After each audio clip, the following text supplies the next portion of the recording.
Hey everyone, welcome back to the channel. In today's video, I'm going to show you how you can block websites, any website using the Chrome browser on Android. This can work on any other browser, but since Chrome is the most popular browser, we are going to use it. So first of all, you need to head over this website, nextdns.io, and next you just create an account. It's free to create the account. So after you are done creating the account, you just need to slide this to the left, and then under here it says deny list. This is where you're going to input all the websites you want to block. So for example, I'll be using my website, but before I import the website, I just want to let you guys know that I can access my website. So if I just refresh, you'll see that the website is accessible.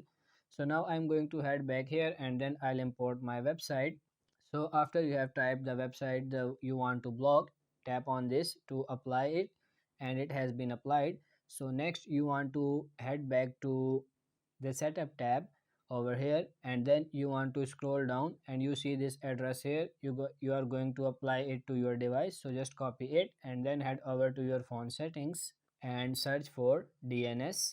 So private DNS should show up, so you tap on it, and then if yours is off, you should select this one, private DNS provider host name, tap on it, and then if you have anything there, you delete it and you paste it in the address that you copied from the website, and then you tap on save. If I head back to Chrome and I try to refresh this page, you see it says this site cannot be reached. As you can see over here, it says this device is using NextDNS with this configuration. So that's it for this video. That's how you can block websites on Google Chrome. I hope this video was helpful. If it is, like it and subscribe to the channel. Thank you.